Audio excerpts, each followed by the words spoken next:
શું આ વખતનો ઉનાળો માત્ર ટ્રેલર હતું? શું આવનાર સમયમાં પૃથ્વી બનશે સળગતો ગોળો?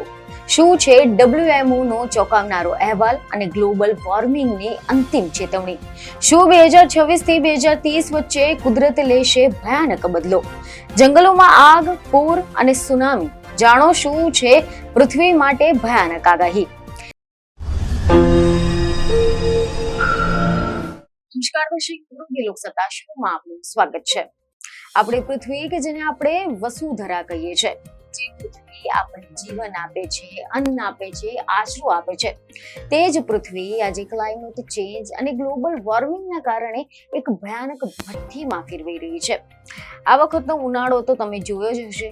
સૂર્યદેવ જાણે કે આકાશમાંથી આગના ગોળા વરસાવી રહ્યા હોય, રસ્તાઓ પીગળી રહ્યા હતા, નદીઓ અને તળાવો સુકાઈ રહ્યા હતા, પક્ષીઓ આકાશમાંથી ટપોટપ મરીને નીચે પડી રહ્યા હતા અને માણસ એસીના રૂમમાં બેસીને પણ હાંફી રહ્યો હતો. પરંતુ જો તમને એમ લાગતું હોય કે આ વર્ષની ગરમી એકમાત્ર સામાન્ય મોસમી ફેરફાર હતો, તો તમે બહુ જ મોટી ભ્રમણામાં જીવી રહ્યા છો.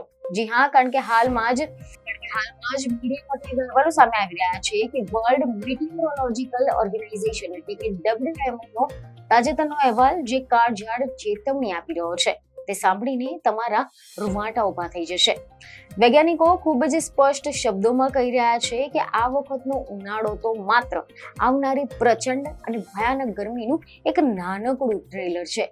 અસલી પિક્ચર તો હજુ આગામી 5 વર્ષોમાં રિલીઝ થવાનું બાકી છે. આ અહેવાલ અનુસાર પૃથ્વીનું તાપમાન જે રીતે વર્તમાન દરે સતત ઊંચું જઈ રહ્યું હતું, તે જોતા આગામી 5 વર્ષોમાં એટલે કે વર્ષ 2026 થી લઈને 2030 ના ગાળામાં તે એક એવી વિક્રમી ઊંચાઈ પર પહોંચી જશે કે જેની કલ્પના પણ માનવ જાતે ક્યારેય નહીં કરી હોય. આ અહેવાલમાં સ્પષ્ટપણે એવું જાણવા મળે છે કે 2026 થી 2030 વચ્ચેના ગાળામાં વૈશ્વિક સરેરાશ તાપમાનમાં 1.3 ડિગ્રી સેલ્સિયસ થી લઈને 1.6 ડિગ્રી સેલ્સિયસ સુધીનો જંગી વધારો થઈ શકે છે. આ આંકડો સાંભળવામાં કદાચ નાનું લાગતો હશે, પરંતુ પૃથ્વીની ઇકોસિસ્ટમ માટે આ આંકડો વિનાશનું નગારું છે. ઓન રેકોર્ડ અત્યાર સુધીમાં સૌથી ગરમ વર્ષ તરીકે 2024 નો રેકોર્ડ આગામી 5 વર્ષોમાં કોઈ પણ ક્ષણે તૂટી જવાની પણ પૂરેપૂરી સંભાવના છે અને તેની શક્યતા 86% જેટલી ઊંચી આંકવામાં આવી છે. યુનાઇટેડ નેશન્સ મેટીઓરોલોજીકલ એજન્સી અને બ્રિટિશ મેટીઓરોલોજીકલ ડિપાર્ટમેન્ટે સંયુક્ત રીતે જાહેર કરેલા એક અહેવાલમાં જે રીતે સૌથી ડરામણી વાત કહી છે તે આર્કટિક પ્રદેશ વિશેની છે. પૃથ્વીના ઉત્તર ધ્રુવ પર આવેલો આર્કટિક પ્રદેશ કે જે હંમેશા બરફની જાડી ચાદરથી ઢંકાયેલો રહે છે, ત્યાં શિયાળાનું તાપમાન વધવાનું પ્રમાણ વૈશ્વિક સરેરાશ કરતા 3 ગણું ઊંચું હોઈ શકે છે. એટલે કે જે ઝડપે આખી દુનિયા ગરમ થઈ રહી છે, તેના કરતા 3 ગણી વધુ ઝડપે આપણો ઉત્તર ધ્રુવ પીગળી ગયો છે. જો આપણે ઇતિહાસના પાના ઉપર જરા પાછળ ફેરવીને નજર કરીશું, તો આપણને સમજાશે કે માનવ જાતે પૃથ્વીને બચાવવા માટે કાગળ પર ઘણા બધા પ્રયાસો કર્યા હતા, પરંતુ જમીની હકીકત કંઈક અલગ જ રહી છે. એવા અહેવાલો સામે આવી રહ્યા છે કે 11 ડિસેમ્બર 1997 નો એ દિવસ કે જ્યારે ક્યોટો પ્રોટોકોલ અસ્તિત્વમાં આવ્યો હતો, યુરોપિયન યુનિયને 37 વિકસિત દેશો સાથે મળીને એક એવો મોટો સંકલ્પ કર્યો હતો કે તેઓ ગ્રીન હાઉસ વાયુ અને કાર્બન ઉત્સર્જનને 1990 ના દાયકામાં સ્તરથી 5% સુધી નીચે લાવી દેશે. પરંતુ એ સંકલ્પ માત્ર ફાઇલોમાં જ દબાઈને રહી ગયો. ત્યારબાદ વર્ષો વીતવા લાગ્યા અને પૃથ્વી વધુને વધુ ગરમ થતી ગઈ. પછી આવ્યો 12 ડિસેમ્બર 2015 નો ઐતિહાસિક દિવસ કે જ્યારે પેરિસ સંધિ પર હસ્તાક્ષર કરવામાં આવ્યા હતા. આખી દુનિયાના નેતાઓ એક મંચ પર આવ્યા અને મોટો દાવો કર્યો કે તેઓ વૈશ્વિક તાપમાન વૃદ્ધિને ઔદ્યોગિક ક્રાંતિ પૂર્વેના સ્તરથી 1.5 ડિગ્રી સેલ્સિયસ સુધી સીમિત રાખવા માટે આકાશ પાતળ એક કરી દેશે અને ગમે તે સંજોગોમાં તેને 2 ડિગ્રી સેલ્સિયસથી આગળ વધવા નહીં દે. પરંતુ તાજેતરનો અહેવાલ બહુ જ કડવી વાસ્તવિકતા આપણી સામે રાખે છે, કારણ કે પર્યાવરણ રક્ષણ માટે યોજાયેલા અગાઉના આ તમામ સંમેલનો અને મોટી સંધિઓ પોતાના લક્ષ્યાંકો હાંસલ કરવામાં તદ્દન ઊણી ઉતરી છે અને નિષ્ફળ સાબિત થઈ ગઈ છે. ગ્લોબલ એન્વાયરમેન્ટ ડિકેડલ અપડેટ તરીકે ઓળખાતો આ ભયાનક અહેવાલ બ્રિટનના હવામાન વિભાગ દ્વારા WMO ના ખૂબ જ બારીકાઈથી તૈયાર કરવામાં આવ્યો છે અને આ અહેવાલ તૈયાર કરનાર મુખ્ય વૈજ્ઞાનિક હર્મેનસને બહુ જ મોટી ચેતવણી આપતા કહ્યું છે કે 2026ના ઉત્તરાર્ધમાં પ્રશાંત મહાસાગરમાં ફરી એકવાર અલ નીનોની સ્થિતિ સર્જવાની પ્રબળ શક્યતા છે અને આ અલ નીનો એટલું શક્તિશાળી છે કે આના કારણે 2027માં વૈશ્વિક તાપમાન તમામ મર્યાદાને તોડીને અત્યંત ઊંચું જઈ શકે છે. અહેવાલમાં આપવામાં આવેલી ચેતવણીઓ કોઈ હોલિવૂડની ડિઝાસ્ટર ફિલ્મની સ્ક્રિપ્ટ જેવી લાગે છે, પરંતુ વૈજ્ઞાનિકોનું કહેવું છે કે 2026 થી 2030ની વચ્ચે સરેરાશ વૈશ્વિક તાપમાન 1.5 ડિગ્રી સેલ્સિયસની જોખમી સપાટીને વટાવી જશે અને આગામી 5 વર્ષોમાં કોઈ પણ સમયે તાપમાન આ 1.5 ડિગ્રીની લક્ષ્મણ રેખાને પાર કરી જવાની સંભાવના 91% જેટલી ઊંચી છે. સંયુક્ત રાષ્ટ્ર એટલે કે યુનાઇટેડ નેશન્સે એવો અંદાજ લગાવ્યો છે કે જો વૈશ્વિક સપાટીનું તાપમાન માત્ર 1.5 ડિગ્રી પણ વધી જશે તો પછી દુનિયાભરમાં અકાળ મૃત્યુ, ભયાનક કુદરતી હોનારતો અને પૃથ્વી પર અસંખ્ય પ્રજાતિઓ કાયમ માટે લુપ્ત થવાનું એક મહાસંકટ તોડાઈ રહ્યું છે. સામાન્ય માણસને એમ લાગે છે કે 1.5 ડિગ્રી તાપમાન વધવાથી શું મોટો ફેર પડી શકે છે. અત્યારે જો 40 ડિગ્રી ગરમી હોય તો 41.5 ડિગ્રી થશે તો એમાં કોઈ મોટી આફત નહીં આવે, પરંતુ આ માનવ શરીર નથી જે એસી ચાલુ કરીને બેસી જાય. આ આખી પૃથ્વી એક એટલી જટિલ ઇકોસિસ્ટમમાં ફેરવેલું છે કે જ્યાં સમુદ્રની અંદર આવેલા પરવાળા ખડકો એટલે કે કોરલ રિફ્ટ, આની સાથે જ પર્વતો પર સદીઓથી જામેલા ગ્લેશિયર જેવી અત્યંત સંવેદનશીલ ઇકોસિસ્ટમ તાપમાનમાં થતા આવા નજીવા વધારાની સામે પણ ઝીલી શકતી નથી અને કાયમ માટે નષ્ટ થઈ જાય છે. આ અહેવાલ સાબિત કરે છે કે આગામી 5 વર્ષોમાં સ્થિતિ સુધરવાના બદલે હજુ પણ વધુ ગંભીર અને ભયાનક બની શકે છે, જેની સીધી નકારાત્મક અસરો પણ આપણા વૈશ્વિક અર્થતંત્રો, આપણા રોજિંદા જીવન, ખેતીવાડી, ખાદ્ય સુરક્ષા, સમુદ્રી જીવો અને આખી પૃથ્વી પર વિનાશક રીતે પડતી જોવા મળશે. વધતા જતા તાપમાનના કારણે પૃથ્વીના અલગ અલગ હિસ્સાઓમાં અત્યંત તીવ્ર હીટવેવ આવશે. અતિવૃષ્ટિના કારણે મહાપૂર આવી શકે છે તો બીજી તરફ એવા પણ ભીષણ દુષ્કાળ પડશે કે પીવાના પાણીના ટીપા માટે પણ યુદ્ધ જેવી સ્થિતિ જોવા મળશે. પર્વતો પર કરોડો વર્ષોથી જામી ગયેલા ગ્લેશિયરો કલ્પનાની બહાર ગતિએ ઓગળવા લાગશે અને આ બધું જ પાણીના નદીઓ જે છે તેના મારફતે સમુદ્રમાં ભળતા દરિયાની સપાટી એટલી ઉપર આવી જશે કે દુનિયાના મોટા મોટા દરિયાના કિનારાઓ, શહેરો પાણીમાં ગરકાવ થઈ જશે. એવા પણ અહેવાલ છે કે લંડનના પ્રખ્યાત ઇમ્પિરિયલ કોલેજના જાણીતા ક્લાઇમેટ વૈજ્ઞાનિક ફેડરિલ ઓટોએ ચેતવણી આપી છે કે જો માત્ર 1 વર્ષ કે પછી તેનાથી વધુ સમય સુધી વૈશ્વિક તાપમાન 1.5 ડિગ્રી કરતા વધુ ઊંચું રહ્યું તો પછી તેના કારણે દુનિયામાં કરોડો લોકોના હીટ સ્ટ્રોક અને ભૂખમરાથી મોત નીપજશે. પાક નિષ્ફળ જવાના કારણે વૈશ્વિક સ્તરે ખાદ્ય ચીજોની કિંમતોમાં પણ એવો આસમાની ઉછાળો જોવા મળશે કે ગરીબ માણસ અનાજના દાણા માટે પણ તરસી જશે અને દુનિયાભરના જંગલો ભીષણ ગરમીના કારણે અંદરો અંદર સળગીને ખાખ થઈ જશે.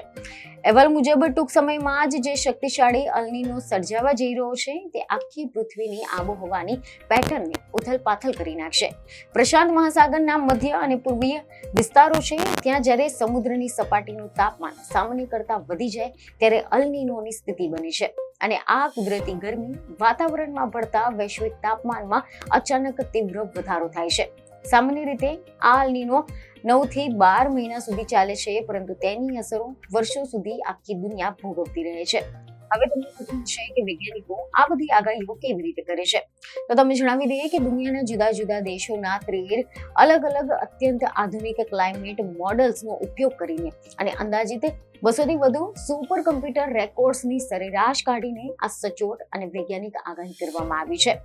પર્યાવરણ વિજ્ઞાની સિબ્રુકે આ બાબતે વધુ પ્રકાશ પાડતા જણાવ્યું છે કે બાકીની દુનિયાની સરખામણીમાં આપણો આર્કટિક પ્રદેશ 3.5 ગણી વધુ ઝડપથી ગરમ થઈ રહ્યો છે અને તેનું મુખ્ય કારણ એ છે કે ત્યાં સૂર્યના હાનિકારક કિરણોત્સર્ગને પાછા અવકાશમાં પરાવર્તિત કરવા માટે હવે બહુ જ ઓછા સફેદ બરફ બચ્યો છે અને જેમ જેમ તાપમાન વધશે તેમ તેમ સમુદ્રનો બરફ વધુ ને વધુ ઓગળતો જશે અને કાળો સમુદ્ર બહાર આવશે, જે સૂર્યની ગરમીને પરાવર્તિત કરવાના બદલે પોતામાં શોષી લેશે અને આના કારણે પરિસ્થિતિ સુધરવાના બદલે દિવસે ને દિવસે વધુ બગડતી જશે. આર્કટિક પ્રદેશ અત્યારે વિક્રમી ગતિએ ગરમ થઈ રહ્યો છે અને આ અહેવાલ અનુસાર આગામી 5 વર્ષોમાં ત્યાં શિયાળાનું તાપમાન સામાન્ય કરતા 2.8 ડિગ્રી જેટલું વધારે ગરમ નોંધાઈ શકે છે.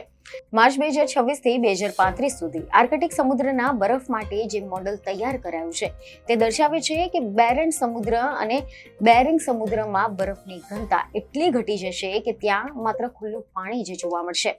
આ ગ્લોબલ વોર્મિંગના કારણે આખી પૃથ્વી પર વરસાદ અને હિમવર્ષાની પેટર્ન સંપૂર્ણપણે બદલાતી જવાની છે.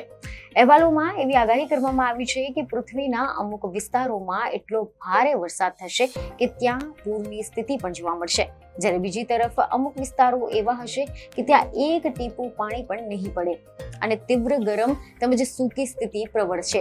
ચોંકાવનારી વાત એ છે કે મે થી સપ્ટેમ્બર 2026 થી 2030 વચ્ચેનો જે સમયગાળો છે તેમાં આફ્રિકાના અત્યંત સૂકા ગણાતા સાહેલ પ્રદેશ, ઉત્તરીય યુરોપ, અલાસ્કા અને સાઇબેરિયા જેવા ઠંડા પ્રદેશોમાં પુષ્કળ અને અસામાન્ય વરસાદ જોવા મળશે, જ્યારે બીજી તરફ જે પ્રદેશોને આપણે પૃથ્વીના ફેફસા કહીએ છીએ તે એમેઝોનનો પ્રદેશ એકદમ સૂકો અને ગરમ રહેવાની શક્યતા છે. જી હા, WMOએ એવી ગંભીર આગાહી કરી છે કે એમેઝોનના વર્ષા જંગલોમાં જો આવી જ ગરમ અને શુષ્ક સ્થિતિ જોવા મળી તો પછી ત્યાં વ્યાપક સ્તર પર ભયાનક દાવાનળ એટલે કે જંગલની આગ જોવા મળશે. એમેઝોન પ્રદેશમાં ઊંચું જઈ રહેલું આ તાપમાન માત્ર ત્યાં રહેતી સ્થાનિક વનસ્પતિઓ અને દુર્લભ પ્રાણીઓની પ્રજાતિઓ માટે જ નહીં, પરંતુ આપણા સમગ્ર ગ્રહ માટે અત્યંત વિનાશક સાબિત થઈ શકે છે. મીડિયા રિપોર્ટ મુજબ યુનાઇટેડ નેશન્સની મેટિયોરોલોજીકલ એન્ડ ક્લાઇમેટ એજન્સીનું કહેવું છે કે પૃથ્વીના ઇતિહાસમાં અત્યાર સુધી નોંધાયેલા સૌથી વધુ ગરમી ધરાવતા તમામ 11 વર્ષો 2015 પછી જ શરૂ થયા છે અને આ ગરમીનો ગ્રાફ નીચે જવાનું નામ જ નથી લઈ રહ્યો. આ ભયાનક પ્રવાહ સતત ચાલુ રહેવાની શક્યતા છે, જેમાં 2031 પહેલા હજુ એક નવો ઓન રેકોર્ડ સૌથી ગરમ વર્ષ જોવાનો વારો માનવજાતને આવી શકે છે.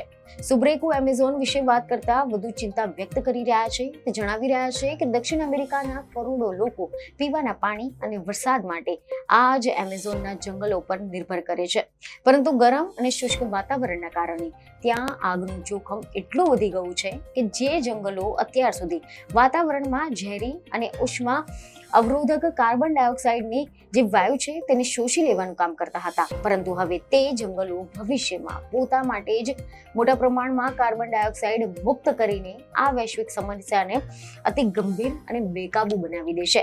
યુએનના ક્લાઇમેટ એજન્સીના વડા સાયમન સ્ટીલે બહુ જ કડક શબ્દોમાં આખી દુનિયાના શાસકોને અરીસો બતાવ્યો છે. તેમણે કહ્યું છે કે ગ્લોબલ વોર્મિંગને ઘટાડવાના વૈશ્વિક પ્રયાસોમાં પ્રગતિ જરૂર થઈ છે, પરંતુ આ તાજેતરનો અહેવાલ બિલકુલ સ્પષ્ટ કરે છે કે આ પ્રગતિ ઊંટના મોંમાં જીરા સમાન છે, એટલે કે બિલકુલ પૂરતી નથી. યુરોપિયન યુનિયન હોય કે પછી આપણો ભારત દેશ હોય, દરેક પ્રદેશમાં દર વર્ષે જે રીતે તાપમાનના જૂના રેકોર્ડ તૂટી રહ્યા છે તે આ આબોહવા પરિવર્તનનું જીવતું જાગતું ઉદાહરણ છે. હવે સવાલ એ થાય છે કે આપણે વારંવાર જે એમેઝોનના જંગલોની વાત કરીએ છીએ તે એમેઝોનના જંગલો આખી પૃથ્વી માટે શા માટે આટલા બધા મહત્વના છે? તો તમે જણાવી દઈએ કે રિપોર્ટ અનુસાર એમેઝોનના આ વિશાળ વર્ષાવનો લગભગ 60% જેટલો મોટો હિસ્સો એકલા બ્રાઝિલના દેશોમાં આવેલો છે અને આ જંગલો પૃથ્વીની ભૂમધ્ય રેખા એટલે કે ઇક્વેટરની બિલકુલ નજીક આવેલા હોવાથી ત્યાં બારેમાસ સૂર્યપ્રકાશ અને અતિશય ભેજવાળું વાતાવરણ રહે છે. ત્યાં એટલા ઊંચા, ગીચ અને સદાબહાર લીલાછમ વૃક્ષો આવેલા છે કે સૂર્યના કિરણો પણ જમીન સુધી પહોંચી શકતા નથી. આ જંગલોમાં વર્ષના મોટા ભાગના દિવસોમાં મુશળધાર વરસાદ જોવા મળે છે. આના કારણે ત્યાં હંમેશા ભેજનું પ્રમાણ સર્વોચ્ચ સપાટી પર હોય છે. એમેઝોન પ્રદેશ માત્ર એક જંગલ નથી, પરંતુ તે અસંખ્ય નદી, તટ અને વિસ્તારો, વિશાળ તળાવો અને સવાના નામે ઓળખાતા જંગી ઘાસના મેદાનો બનેલો એક આખો અલગ જ સંસાર છે. તે દક્ષિણ અમેરિકા ખંડના લગભગ 67 લાખ ચોરસ કિલોમીટરના વિસ્તારને આવરી લે છે અને જો તેના કદની તુલના કરીએ તો આ જંગલ આપણા ભારત દેશના કુલ ભૌગોલિક કદ કરતાં પણ બમણા કરતાં વધારે મોટું છે. એમેઝોનના વર્ષા જંગલો પૃથ્વી પરના સૌથી વધુ જૈવિક વિવિધતા એટલે કે આ જંગલોમાં લાખો પ્રકારના જીવજંતુ, પક્ષીઓ, વનસ્પતિઓ અને એવા પ્રાણીઓ રહે છે કે જે દુનિયામાં બીજા કોઈ જ છેડે જોવા પણ નથી મળતા. આ જંગલોની વચ્ચે વહેતી એમેઝોન નદી વિશ્વની સૌથી મોટી અને લાંબી નદીઓમાંની એક છે, જે પોતાનામાં 1100 કરતા પણ વધુ નાની મોટી ઉપનદીઓ સમાવી લે છે. તે આખી દુનિયાની સૌથી વિશાળ મીઠા પાણીની નદી છે કે જે સેંકડો કિલોમીટરનો પ્રવાસ ખેડીને અંતે એટલાન્ટિક મહાસાગરમાં જઈને ભળે છે. સ્થાનિક સ્તરે અને આંતરરાષ્ટ્રીય સ્તરે આખી પૃથ્વીની આબોહવા અને વરસાદની વ્યવસ્થા પર સીધી અસર ઉપજાવતા દરિયાઈ પ્રવાહોનું નિયમન કરવામાં આ એમેઝોન નદી અને તેના જંગલો એક અતિ મહત્વની ચાવીરૂપ ભૂમિકા ભજવી રહ્યા છે. સામાન્ય રીતે આ વનો વાતાવરણમાં રહેલા ઝેરી કાર્બન ડાયોક્સાઇડને શોષીને આપણને શુદ્ધ ઓક્સિજન આપે છે. પરંતુ માનવની લાલચ, જંગલોનું આડેધડ નિકંદન અને વધતી જતી ગરમીના કારણે એમેઝોનના અમુક વિસ્તારો હવે એટલા નબળા પડી ગયા છે કે તેઓ જેટલો કાર્બન ડાયોક્સાઇડ શોષે છે તેનાથી વધુ માત્રામાં તેનું ઉત્સર્જન એટલે કે બહાર ફેંકી રહ્યા છે. પર્યાવરણીય સંગઠનોના સત્તાવાર આંકડા જણાવે છે કે અત્યાર સુધીમાં માનવીય પ્રવૃત્તિઓના કારણે એમેઝોનનું 20% જેટલું અસલી જંગલ કાયમ માટે નષ્ટ થઈ ચૂક્યું છે અને બીજા 20% જેટલા જંગલોને ગંભીર નુકસાન પહોંચ્યું છે. જે વર્ષા જંગલો સદીઓથી હંમેશા ભેજયુક્ત અને ભીના રહેતા હતા તે હવે ધીમે ધીમે સૂકા અને બરડ થઈ રહ્યા છે. આના કારણે ત્યાં આપોઆપ આગ લાગવાની ભયાનક શક્યતાઓ ખૂબ વધી ગઈ છે. એક ઉદાહરણ તરીકે જોઈએ તો હજુ તાજેતરમાં જ એવા સમાચાર સામે આવ્યા હતા કે સપ્ટેમ્બર 2024માં એમેઝોનના જંગલોમાં એક જ મહિનાની અંદર આગ લાગવાની જે ઘટના છે તે 41,463 જેટલા વિક્રમો બનાવ બની ગયા હતા. બ્રાઝિલિયન સ્પેસ એજન્સી એટલે કે INP ના અહેવાલ અનુસાર વર્ષ 2010 પછીના ઇતિહાસમાં સપ્ટેમ્બર મહિનામાં જે નોંધાયેલા આ સૌથી ભયાનક અને સર્વોચ્ચ આંકડો હતો. જો કે આટલા વિશાળ પછી પણ આ જંગલો હજુ પણ પૃથ્વી પર ઊંચી માત્રામાં કાર્બન ડાયોક્સાઇડને શોષીને ગ્લોબલ વોર્મિંગની સામે લડી રહ્યા છે. પરંતુ વૈજ્ઞાનિકો બહુ જ કડવી ચેતવણી આપતા કહે છે કે જો એમેઝોનનો વિનાશ આવી જ રીતે ચાલુ રહ્યો તો પછી માનવજાત ક્લાઇમેટ કટોકટીની સામે આ જંગલ કાયમ માટે હારી જશે અને પૃથ્વીને નરક બનતા કોઈ પણ રોકી નહીં શકે. જો આપણે હજુ પણ આપણી જીવનશૈલીને નહીં બદલીએ, જો આપણે પ્લાસ્ટિકનો વપરાશ બંધ નહીં કરીએ, પ્રદૂષણ ઓછું નહીં કરીએ અને વૃક્ષો વાવવાનું શરૂ નહીં કરીએ તો પછી આવનાર પેઢી આપણને ક્યારેય માફ નહીં કરી શકે. કારણ કે આ વખતનો ઉનાળો તો માત્ર એક નાનકડું ટ્રેલર કહેવાઈ રહ્યું છે. તો પછી આખી જે ફિલ્મ છે આવી જ ભયાનક રહી તો પછી માનવજાતનું અસ્તિત્વ પૃથ્વી પરથી કાયમ માટે ભૂસાઈ જશે તેમાં કોઈ પણ શંકાને સ્થાન નથી. આના માટે જ જાગવાનો હવે સમય આવી ગયો છે. પૃથ્વીને બચાવીએ એ માત્ર સરકારનું કામ નથી, પરંતુ આપણા દરેક વ્યક્તિગત જવાબદારી પણ છે. વૃક્ષો વાવો, પર્યાવરણ બચાવો અને આ સળગતી પૃથ્વીને ફરી એકવાર હરિયાળી અને શાંત બનાવો. તો હવે આ વિષય પર તમારો શું અભિપ્રાય છે તેમને કમેન્ટમાં જરૂરથી જણાવજો. બીજને ખબરો સાથે ફરી મળીશું. ધન્યવાદ.